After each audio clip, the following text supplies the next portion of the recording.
اعوذ باللہ من الشیطان الرجیم بسم اللہ الرحمن الرحیم عن جندب بن عبد اللہ رضی اللہ عنہ قال احتبس جبریل علی النبی صلی اللہ علیہ وآلہ وسلم فقالت امرأة من قریش ابطان علیہ شیطانہ فنزلت والضحى واللیل اذا سجا ما ودعک ربک وما قلی۔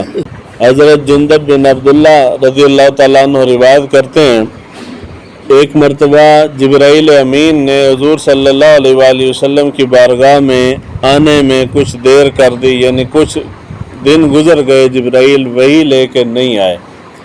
تو قریش کی ایک عورت آئی اور اس نے حضور صلی اللہ علیہ وآلہ وسلم کو مخاطب کر کے کہا معاذ اللہ استغفر اللہ، کہ لگتا ہے کہ تمہیں تمہارے شیطان نے چھوڑ دیا ہے۔ اس کے بعد اس عورت نے یہ کہا، حضور صلی اللہ علیہ وآلہ وسلم سن کے خاموش ہو گئے۔ تو وہ واپس جب پلٹی تو اللہ تعالیٰ نے جبرائیل امین کو بھیجا اور اللہ تعالیٰ نے سورہ والضحیٰ یہ نازل فرمائی۔ اللہ تعالیٰ کہ محبوب صلی اللہ علیہ وآلہ وسلم کے سامنے جس خاتون نے کھڑے ہو کے گستاخی کی ہے وہ ابو لہب کی بیوی تھی، اس کا ام جمیل اس کا نام تھا۔ ابو لہب بھی دشمن حبیب خدا تھا اور اس کی بیوی بھی دشمن حبیب خدا تھی، اور ان کی دشمنی اور کینہ پروری اس حد تک تھی کہ اللہ تعالیٰ نے ان دونوں میاں بیوی کی مذمت میں قرآن مجید کی پوری سورہ مبارکہ نازل فرمائی۔ مخالفین اور بھی تھے اور ان دونوں کو اللہ تعالیٰ نے نام لے کے مذمت کی ہے، یہ بھی بڑی بات ہے۔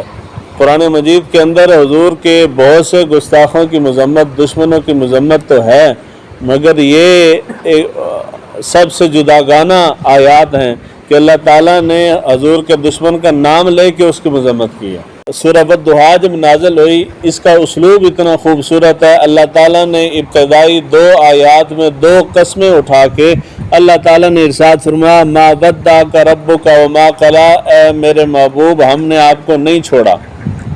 یعنی رب ایک مرتبہ فرما دے کہ میرے محبوب ہم نے آپ کو نہیں چھوڑا، یعنی عورت کھڑی ہو کے تانا دے رہی ہے نا، اس نے تو غلط الفاظ استعمال کیے، مگر وہ کہنا یہ چاہتی تھی کہ تمہارے رب نے جس کی تم وحی لے کے آتے ہو اس نے تمہیں چھوڑ دیا ہے، اسی لیے تو اتنے دنوں سے وحی نہیں آئی۔ تو اللہ تعالیٰ نے اس کے جواب میں 2 قسمیں اٹھائیں اور فرمایا میرے محبوب ہم نے آپ کو نہیں چھوڑا۔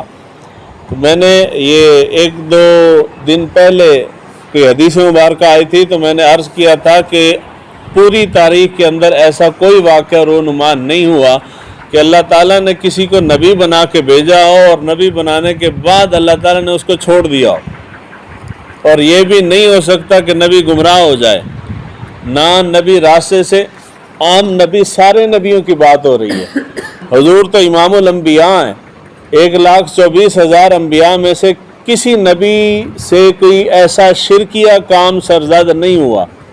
اللہ تعالیٰ نے کسی نبی کی جسم مبارک کے اندر کوئی ظاہری یا باطنی ایسی بیماری پیدا نہیں فرمائی کہ جس سے لوگ گھن کرتے ہوں، لوگ جس کو حقیر جانتے ہوں۔ اللہ تعالیٰ نے انبیاء میں سے کسی نبی کو معذور پیدا نہیں کیا۔ اللہ تعالیٰ نے کل انبیاء میں سے کسی نبی کو بھی کسی بھی موقع مرحلے پہ جب ان کی قوم ان کے خلاف کھڑی ہو جائے آ کے، اللہ تعالیٰ نے کسی نبی کو بے آسرا اور تنہا نہیں چھوڑا۔ بعض دفعہ خاموش ہو جانا کسی حکمت کے پیش نظر ہوتا ہے، مگر ایسا نہیں ہوتا کہ قوم کو اختیار دے دیا جائے نبی پہ اور وہ نبی پہ تشدد کرے۔ ایک نبی کے اوپر دسترس ان کو حاصل ہوئی، وہ قتل کرنا چاہتے تھے، اللہ تعالیٰ نے اپنے پاس بلا لیا۔ اللہ تعالیٰ نے لوگوں کے ہاتھوں اپنے نبی کو قتل نہیں ہونے دیا۔ اور دوسرا واقعہ آتا ہے کہ وہ آگ میں جلا کے زندہ جلانا چاہتے تھے، اللہ تعالیٰ نے آگ کو گلزار بنا دیا۔ حضور صلی اللہ علیہ وآلہ وسلم پہ قتل کے کتنے حملے ہوئے ہیں، حضور صلی اللہ علیہ وآلہ وسلم کو اللہ تعالیٰ نے ہر قتل کے حملے میں اللہ تعالیٰ نے بچایا۔ کہیں بھی کسی بھی جگہ پہ حملہ ہوا اللہ تعالیٰ نے اپنے محبوب کا دفاع فرمایا اور محبوب کو محفوظ رکھا ہے۔ اب یہ عورت کھڑی ہو کے صرف تانا دیا، اس نے صرف تانا دیا، کچھ بھی نہیں کہا۔ اللہ تعالیٰ نے اس کی مذمت کی، اس عورت کی مذمت کی ہے، اس کے شوہر کی بھی مذمت کی ہے، اور اللہ تعالیٰ نے قسمیں اٹھا کے اپنے محبوب سے فرمایا محبوب ہم نے آپ کو نہیں چھوڑا۔ اس سے ثابت یہ ہوتا ہے کہ انسان جتنا بھی گیا گزرا ہو، انسان کو کبھی بھی حق کے مخالف کھڑے نہیں ہونا چاہیے۔ یہ دونوں میاں بیوی حق کے مخالف کھڑے تھے، اللہ تعالیٰ نے دنیا کے اندر سزا یہ دی ہے کہ یہ ابو لہب جو تھا، اس کو بیماری ہوئی چیچک کی، وہ کالے دانے ہوتے ہیں، عرب اس سے بہت زیادہ نفرت کرتے تھے۔ جب وہ اس کو دانے ہوئے تو چھوت کی بیماری اس کو سمجھا جاتا تھا، لوگوں نے ملنا جلنا اس کے پاس آنا جانا چھوڑ دیا تھا، حتیٰ کہ 8 دن تک وہ اسی بیماری کے اندر مبتلا یکو تنہا گھر کے اندر رہا اور اسی بیماری کے اندر مر گیا۔ مرنے کے بعد 3 دن تک کوئی اس کے قریب نہیں گیا، یعنی لاش گل سڑ گئی تھی۔ اللہ کے نبی سے دشمنی کی ہے تو دنیا کے اندر تو یہ سزا مل رہی ہے۔ 3 دن تک کوئی نہیں گیا، پھر لوگوں نے لان تان کی تو بیٹے گئے ہیں جا کے اس کو دفنایا کہ لوگ بعد میں باتیں نہ کریں گے، اس لیے جا کے انہوں نے اس کو ٹھکانے لگایا۔ یعنی دنیا کے اندر اللہ تعالیٰ نے اتنی شدید سزا دی ہے، آخرت میں جو ملنی ہے سو ملنی ہے۔ تو اس لیے کبھی بھی انسان، یہ جتنے واقعات ہوتے ہیں یہ اس لیے ہوتے ہیں کہ انسان کبھی بھی حق کے خلاف کھڑا نہ ہو۔ اگر حق کے خلاف آپ کھڑے ہوتے ہیں، آپ کا اونچا خاندان ہے، آپ کی اونچی ذات برادری ہے، آپ پڑھے لکھے ہیں، آپ سارا کچھ ہے، لیکن اللہ تعالیٰ معاف نہیں کرتا۔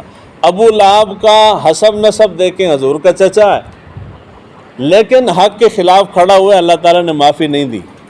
اس لیے وہ حضور کا خاندان تو بڑا خاندان ہے، ہمارا تو شمار ہی کسی میں نہیں ہوتا۔ تو کوشش کرنی چاہیے، انسان جب خطا کرتا ہے تو کوئی اور کہے یا نہ کہے، اپنا ضمیر ضرور ملامت کرتا ہے یار میں غلط کر رہا ہوں۔ تو جہاں احساس ہو کہ میں غلط ہوں، انسان کو جھک جانا چاہیے، اسی کے اندر بڑائی ہے۔